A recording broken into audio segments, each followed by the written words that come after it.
दोस्तों, ये कहानी तीन ऐसे ठरकी दोस्तों की है जिन्होंने बचपन से आज तक मुट्ठ नहीं मारी है और ये तीनों भटाभट करने के लिए लोंडियों को ढूंढ रहे थे। तभी ये तीनों एक फौजी की लुगाई को देखते हैं जिसे देखते ही वो उसके दीवाने हो जाते हैं और उसे पटाने में जी जान लगा देते हैं और आखिर में ये तीनों अपने काम को अंजाम दे देते हैं। तो चलिए देखते हैं इन तीनों के बावले कांड को। कहानी की शुरुआत में हम इन्हीं तीन दोस्तों को देखते हैं, हरमन, पप्पू, जप्पू, जो कि एक बीच के पास खेल रहे होते हैं। तभी उनकी नजर एक कपल पर जाती है जिसके लोग इतनी सेंटी होती है कि क्या बताऊं। उसे देखते ही हरमन उसका दीवाना हो जाता है और उससे भटाभट करने के सपने देखने लगता है। वहीं पर वो फौजी अपनी लुगाई को उठा के भीतर ले जाता है तो जप्पू कहता है, पप्पू ये तो भोसड़ी का भटाभट करेगा। पप्पू कहता है, साले जप्पू हरामी हो रहा है, और वो उसे मारने के लिए उसके पीछे चला जाता है। और यहाँ से ये तीनों बस लाना के बारे में ही बात करते रहते हैं। हरमन को लड़कियों का कोई नशा नहीं था, उसे तो बस भाभीियों का नशा था और हमेशा से ही वो भाभीियों से भटाभट करना चाहता था।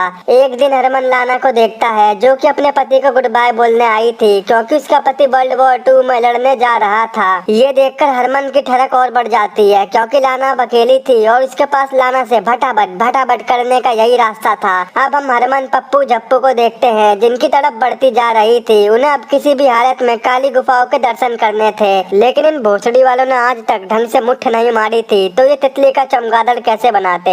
इसीलिए अगले दिन पप्पू अपने पापा की कामासूत्रा की किताब चुरा कर ले आता है जिसमें एक से एक मुट्ठ मारने के स्टाइल और दुकान से गोदाम बनाने के मंत्र लिखे थे। ये पढ़कर इनमें ज्यादा ही ज्ञान आ जाता है। अबे भोसड़ी वालों, इतनी मेहनत से तुमने अगर किताबें पढ़ी होती तो तुम आज IAS बन गए होते। दूसरी तरफ लाना बीच पर धूप सेकने आती है, यानी कि विटामिन डी के मजे ले रही होती है। वहीं पर ये तीनों गांडू भी होते हैं जो उसे बड़े मजे से देख रहे थे, लेकिन हरमन की गांड पहले से ही हवा दे रही थी। पर फिर भी वो हिम्मत करके जैसे लाना के पास जाता है तो जप्पू पप्पू से कहता है, लाना तुम इसे दूध मत पिलाना, ये भोसड़ी का पक्का है तुम्हारा दीवाना। ये सुन हरमन भागते हुए कहता है, अबे भोसड़ी वालों, पागल हो क्या, मेरी झंड करा दी। इसी बात से पप्पू और हरमन में लड़ाई हो जाती है और अब ये लड़ाई बढ़ जाती है जिससे पप्पू हरमन की नाक फोड़ देता है और फिर वो दोनों वहाँ से भाग जाते हैं। शाम को हरमन मार्केट में लोंडियों को ताड़ने जाता है। तभी वो लाना को देखता है कि वो अपने सामान को उठा नहीं पा रही। ये देख वो लाना के पास जाता है और उसकी हेल्प करने लगता है। वो उसका सामान उठाकर उसके साथ काफी गंदी बातें करता है जिस पर लाना भी शर्मा जाती है। ऐसे ही वो दोनों घर पर पहुंच जाते हैं। वहीं लाना हरमन को थैंक यू बोलने के लिए उसके लिए कॉफी बनाती है, पर उसे क्या पता था ये तो लाना की कॉफी पीना चाहता है। जब हरमन कॉफी पी रहा था तो उसकी जीभ जल जाती है। ये देख लाना उस पर काफी हंसती है तो वो कहती है, तुम क्या करते हो और तुम्हें क्या पसंद है। हरमन कहता है, मुझे तुम पसंद हो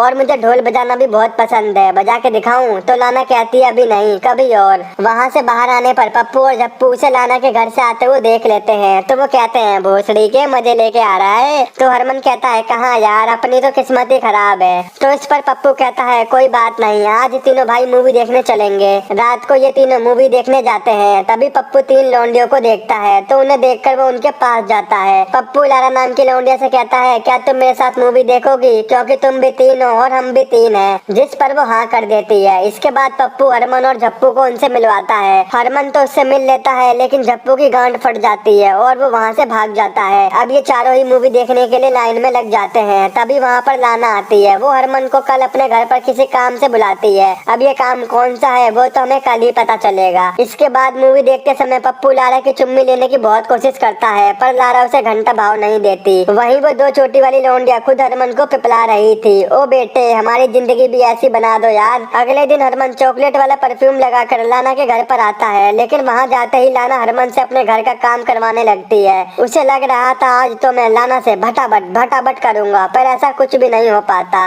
अब हरमन से रहा नहीं जाता तो वो लाना से बोल देता है कि मैं तुमसे बहुत प्यार करने लगा हूँ और मैं तुमसे भटाभट करना चाहता हूँ। ये सुनकर लाना मुस्कुरा जाती है। वो अब समझ जाती है कि हरमन क्या चाहता है। जब पप्पू हरमन के फोरहेड पर किस का निशान देखता है तो वो कहता है, बेटे चुम्मा चाटी करके आ रहा है। तो इस पर हरमन कहता है, बस माथे पर तो मिली है, भोसड़ी के होठों पर मिलती तो मजा ही आ जाता। शाम को पप्पू हरमन को बताता है कि हम दोनों उन दोनों लौंडियों को रात में जंगल में बात करने के बहाने ले जाएंगे और फिर हम मजे लेंगे। तो तू जाकर टोपी ले आ, जो समझ गया वो लीगेंड है। अब इसके बाद हरमन अपनी लाइफ में पहली बार टोपी लेने जाता है। हरमन दुकानदार से कहता है, अंकल वो दे दो MF। अबे भोसड़ी के क्या बोल रहा है। हरमन कहता है, अंकल टोपी। तो वो कहता है, बेटा पहली बार है क्या। तो वो कहता है, हाँ ये ले बेटा, फ्री में ले जा।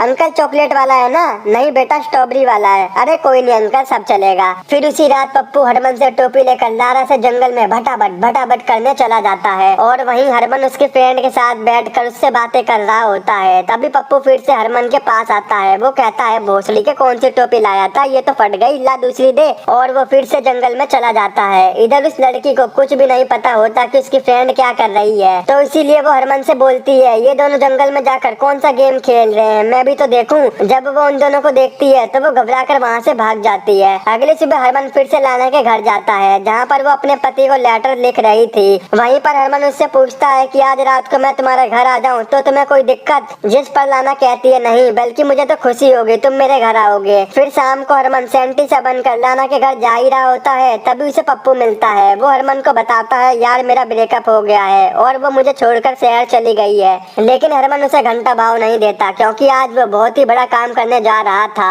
ये देखकर पप्पू उससे कहता है, भोसड़ी के ज्यादा हीरो मत बन। तो हरमन कहता है, निकल जा गांडू, तू ही गांड हिला के मेरे पास आ रहा है। थोड़ी देर बाद हरमन लाना के घर पहुंच जाता है तो वो देखता है कि घर के अंदर कोई भी नहीं है और लाइट भी ऑफ है। हरमन जब उसे ढूंढ रहा था तो उसे वहाँ पर पड़े हुए एक नोट से पता चलता है कि लाना का पति जंग में मारा गया। उसे पढ़कर वो भी शौक हो जाता है। तभी कमरे से रोते हुए लाना बाहर आती है और वो खूब रो रही थी। अब हरमन उसे रोता हुआ देख खुद भी सड़ा सा मुंह बना लेता है और कहता है, मैं तेरी तितली का दर्द समझ सकता हूँ, तुझे अपने पति से ज्यादा हैंडपंप की भूख है। इसके बाद लाना गाने चालू कर देती है और हरमन को अपने साथ आशिक बनाए पर डांस करने को कहती है। अब भाई पति के मरने पर भला डांस कौन करता है, खैर छोड़ो। फिर वो दोनों डांस करते हैं, जहाँ पर लाना को चुलबुली होने लगती है और वो हरमन को किस करती है और फिर वो उसे उसके रूम में ले जाती है। फिर ये दोनों वही करते हैं जो हरमन चाहता था। अब हरमन का काम पूरा हो जाता है तो वो वहाँ से जाने लगता है और लाना भी उसे जाने से पहले गुड नाइट कहती है और फिर हरमन वहाँ से चला जाता है।